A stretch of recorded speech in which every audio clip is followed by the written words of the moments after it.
ከዛሬ 14 ዓመት በፊት መላው ኢትዮጵያውያን ከጫፍ እስከ ጫፍ በመውጣት በአንድነትና በህብረት የማይደፈረውን የአባይ ወንዝ ላይ ታላቁን የኢትዮጵያ ህዳሴ ግድብ ለመገንባት ጅማሯቸውን አደረጉ። ለዚህ ደግሞ ሁሉም በህብረት ቆሙ። ምንም እንኳን ከውጭ የተለያዩ ጫናዎች ቢደርሱባቸውም ገንዘብ ለመስጠት ወይም ደግሞ ድጋፍ ለማድረግ እንቢ ቢባሉም ያንን ቢታውን ሽረው በአንድነትና በህብረት በመቆም ለታላቁ የኢትዮጵያ ህዳሴ ግድብ ካላቸውም ከሌላቸውም አዋተው ይህንን ከ14 ዓመት በኋላ ደግሞ ታላቁን የኢትዮጵያ ህዳሴ ግድብ ገንብተው ለፍጻሜ አድርሰዋል። ዛሬ የፍጻሜውን ብስራት ሰምተው ይሄው በሁሉም አካባቢዎች በመላው በኢትዮጵያ አካባቢዎች ሁሉ ለህዳሴው ግድብ የድጋፍ ሰልፍን እያደረጉ ነው የሚገኙት። በዛሬው ቀን ደግሞ በመላው በአማራ ክልል በመላው አካባቢዎች የህዳሴ ግድብ መጠናቀቅን ተከትሎ የድጋፍ ሰልፍ እያደረጉ ነው የሚገኙት። ድጋፋቸውን እየገለጹ ነው የሚገኙት። እኔ በሚገኝበት በወልዲያ ከተማም እንደዚሁ መላው ኢትዮጵያውያን መላው የከተማው ህዝብ በዚህ በትንሹ በድሮ ስቴዲየም ተገኝተው ደስታቸውን እየተካፈሉ ደስታቸውን እያጋሩ ነው የሚገኙት። የህዳሴው ግድብ ታላቁ የህዳሴ ግድብ በብዙ መከራዎች በብዙ ጫናዎች አልፎ እዚህ የደረሰ ነው። ከዛም ባለፈም ደግሞ ኢትዮጵያውያኑ በአንድነት የቆሙበት እንዲሁም ደግሞ ህብረታቸው ይበልጥ የተጠናከረበት ጊዜም እንዲሁም ደግሞ በአንድነት የዘመሩለትም ነው። ይህ የህዳሴ ግድብ የታሪክ የጥፋትም ጭምር እንደመሆኑ መጠን ሁሉም በጋራ ደስታቸውን እየተጋሩ ያሉበት ነው። እንግዲህ ባለፉት 14 ዓመታት ይህ የህዳሴ ግድብ እዚህ ለመድረስ ያለፈው መከራ ያለፈው ችግር ያለፈው ጫና በርካታ ነው። እንዲሁም ደግሞ ከገንዘብም ከተለያዩ ከፖለቲካም ጭምር ከባድ ጫናዎች ነበሩበት። እነዛን ጫናዎች ለመቋቋም ግን የኢትዮጵያ ህዝብ በአንድነት የቆሙበት መሆኑ ትልቅ ዋጋ ነው። ለዚህም ዋጋ ውጤቱም ደግሞ ይሄው የህዳሴው ግድብ ተጠናቆ አሁን ለኢትዮጵያውያን ትልቅ ብስራት በአዲሱ ዓመት ትልቅ ብስራት መሆኑ ይታወሳልና ይህንን ብስራት ለማጣጣም ይህንን ደስታ ለማጣጣም ደግሞ ህዝቡ በጋራ በአደባባይ የወጣ ደስታውን እየገለጠ ነው የሚገኘው። የወልዲያ ህዝብም ላለፉት 14 ዓመታት ካለው ላይ ከሌለውም ላይ እየቀነሰ ለዚህ የህዳሴ ግድብ የራሱን አስተዋጽኦ ሲያደርግ ነበር። ይህ ህዳሴ ግድብ የሱ ነው። ከዚያም ባለፈም ደግሞ በበርካታ ነገሮች ላይ የራሱን ድርሻ ሲጫወት የቆየም ህዝብ ነውና አሁንም የታላቁ ህዳሴ በመጠናቀቁ ይሄው ደስታውን እየገለጠ ይገኛል።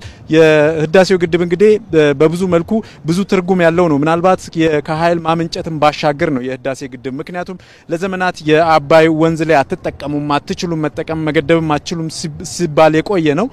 እንዲሁም ደግሞ በሐሰትና በተለያዩ ምክንያቶች የአባይ ወንዝ ምንም እንኳን ከኢትዮጵያ መነሻውን ቢያደርግም የሚጠቅመው ግን ሌላውን ነበርና በዚያም በተለያዩ መንገዶች ጫና ሲደረግ እንደነበር ይታወቃል። ያንን ሁሉ ሰብሮ ነው እንግዲህ እዚህ የደረሰው። ይህ የህዳሴ ግድብ የኃይል ማመንጨቱም እንዳለ ሆኖ ሌሎች በርካታ ነገሮችንም የሰባበረ ነውና ይህ ደግሞ ለኢትዮጵያውያን ትልቅ ደስታ ትልቅ ብስራት ነው፣ ትልቅም አቅምም ነውና ከዚህ በኋላም ሌሎች ነገሮች ላይ የሚበልጥ በአንድነት እንዲቆም በህብረት ቆሞ ደግሞ የማይቻለውን እንዲቻል ለማድረግም ትልቅ እድል የሚሰጥም ጭምር ከመሆኑ ጋር ታይዞ ትርጉሙ ብዙ ነው የህዳሴው ግድብ ማለት ነው።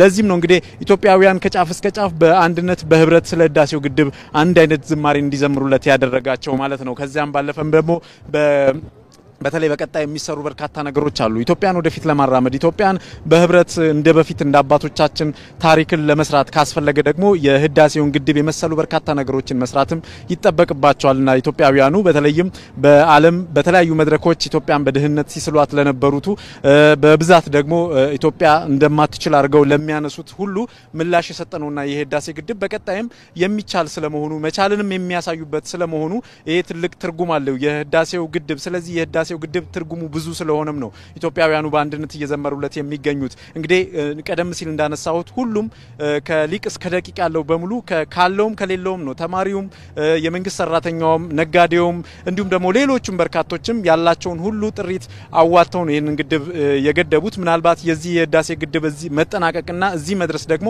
በኢትዮጵያውያን ብቻ አይደለም እንደዚህ እየተነገረለት የሚገኘው በመላው አፍሪካውያንም ጭምር ነው። ከዚህ ቀደም አድዋን እናስታውሳለን። በአድዋ ላይ ኢትዮጵያውያኑ ድል ነስተው ለመላው አፍሪካውያን ለመላው የጥቁር ህዝብ ትልቅ ብስራት እንደሆኑ ወይም ደግሞ ትልቅ ምሳሌ ሆነው ከቅኝ ግዛት ቀንበር እንዲወጡ እንዳደረጋቸው ሁሉ አሁንም ኢትዮጵያውያን በራሳችን አፍሪካውያን በራሳቸው መስራት ይችላሉ ለሚለው ትልቅ ምሳሌ ትልቅ ትምህርትና ትልቅ ተምሳሌት የሆነም ጭምር ስለሆነ ይሄኛውም ሌላኛው ታሪክ መሆኑን ያሳየበት ነው ማለት ነው። እንግዲህ በዛሬው ዕለት በወልዲያ ከተማ ያሉ መላው የወልዲያ ከተማ ነዋሪዎች ይህንን ደስታ እየተጋሩም ከመሆኑ ጋር ተያይዞ በቀጣይም በሌሎች ነገሮች ላይ እንዲደገም በሌሎች ነገሮች ላይም በተለይም የሀገሪቱን ሰላም ከማጽናት አኳያ ህዝቡ በአንድነት መቆም እንዳለበት ሌሎች ልማቶች ላይም ለመስራት ህዝቡ በህብረት መቆም እንዳለበት መልእክታቸውን ያስተላለፉበት ነው ማለት ነው። ስለዚህ አሁንም የደስታቸውን ሰልፍ የደስታቸውን መግለጥ እያከናወኑ ነው የሚገኙት። በእኔ በኩል ያሉት መረጃዎች እነዚህ ናቸው። አሸናፊ ወደ አንተ ልመለስ።